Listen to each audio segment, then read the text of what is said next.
জন্য একটা স্ট্যান্ডার্ড ঠিক করতে হবে, আমি কোন স্ট্যান্ডার্ড থেকে এই জিনিসটা বিচার করব। ভাই আপনাকে আমি দুইটা প্রশ্ন করবো, এখন আপনি উত্তর দেবেন। শোনেন না, দুইটা প্রশ্ন করি তো। আপনি যে দলিল নিয়ে এই কাজগুলো করেন, আপনার অনুমোদন কি আছে? আপনি কোন অনুমোদনে এই কাজগুলো করতেছেন বলেন? আপনার কিসের অনুমোদন আছে? আপনি যে মানুষের কাছে ধোঁকাবাজি করে টাকা পয়সা নেন, হ্যাঁ, এটা অনুমোদন কি আপনার? কে অনুমোদন দিচ্ছে আপনার? আপনার কোনো লাইসেন্স আছে?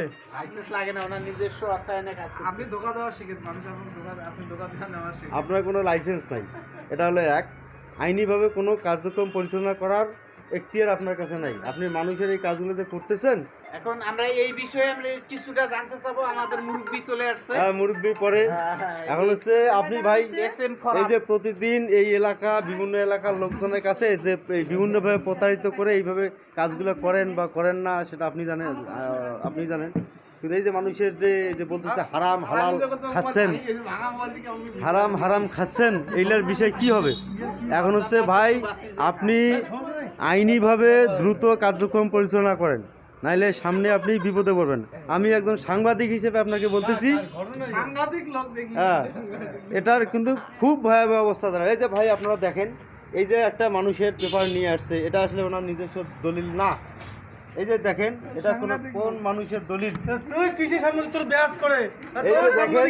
এই যে দেখেন, এই যে এইভাবে মানুষের কাছে 5,000, 10,000, 20,000 করে নিয়ে খেয়ে আজকে সে কোটি কোটি টাকার মালিক। হ্যাঁ, তো যাই হোক, এই ধরনের এভিডেন্স আমি অনেক দেখেছি। হ্যাঁ, এনার আসলে আইনিভাবে সুষ্ঠু বিচার দাবি করছি। হ্যাঁ, জেলা প্রশাসক, আদিতমির উপজেলা ইউনো মহোদয় থেকে শুরু করে আপনাদের দৃষ্টি আকর্ষণ করছি, এই সমস্ত যারা দালালি কাজ করতেছে তাদের আইনিভাবে ব্যবস্থা গ্রহণ করা হোক। ঠিক আছে?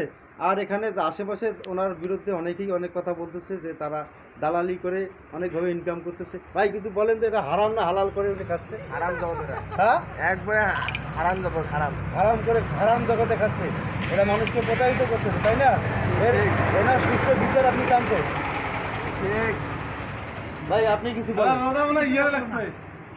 এই যে কাজটা করতেছে, আপনি কিছুক্ষণ আগে বললেন আপনি মাস শেষে লাখ লাখ টাকা ইনকাম করতেছেন। আপনি কি কাজ করেন? এটাই আমি যতটুকু জানি। তাহলে আপনি দিন শেষে আপনি লাখ টাকা ইনকাম কিভাবে করতেছেন বলেন? আমি এমনি ইনকাম করি ভাই। কিভাবে আসে? আপনার কি বিজনেস আছে? অবশ্যই। কি বিজনেস আছে? আমার বলেন। এত কিছু তো বলা যাবে না। তার মানে নিশ্চয়ই আপনি অন্য কোনো কাজের সাথে জড়িত আছেন। এখন বিষয় হচ্ছে আপনারও আইনগত ব্যবস্থা নেওয়া হবে। আচ্ছা, গেল না, উনি বসে থেকে লাখ লাখ টাকা ইনকাম করতেছে কিভাবে? আমরা এটা জানতে চাই, জাতি জানতে চায়, এই জাতি জানতে চায়। আর আপনি যে কাজগুলো করতেছেন, জাতি এর বিচার করবে খুব দ্রুত। মুরব্বি বলেন তো, আপনি এত কিছু শুনলেন, আপনার মতামত বলেন। না, আমি এর পক্ষে স্বচ্ছ নির্ভেজাল কাজ করে, স্বচ্ছ নির্ভেজাল কাজ করে। আর যে টাকাগুলো দেয় মানুষের কাছে দাবি দেওয়া করে না, এটা কি হবে? ফরহাদ ভাইয়ের কাছে আমি জুলুম করি মনে করে যে এই দলিলের জন্য আমি টাকা দিলাম না, 20,000 ভাই, এই যে 20,000 টাকা দিল। আচ্ছা, এই যে 20,000 টাকা, এই যে দেখেন একজন মানুষকে কিভাবে তারা প্রতারিত করে টাকা নিচ্ছে উনি। ওনার সুষ্ঠু বিচার দাবি কামনা করতেছে। আরে অ্যাক্সিডেন্ট কিসেছে বাল ভাই, আপনি তো অনেক কিছু শুনলেন, আপনি আমাদের মুরব্বী, আপনি কিছু বলেন তো। এনাদের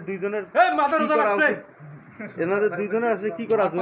বসে থেকে ঘটনাক্রমে আমি উপস্থিত হইয়া যতটুকু বুঝতে পারলাম, জাকির ভাই যে টাকাটা খায় 50% কালীগঞ্জ উপজেলায় এনসিবির আহ্বায়ক রুবেল শেষ করছে। আমার মিডিয়া শেষ, হয়তো কোনো ভিডিও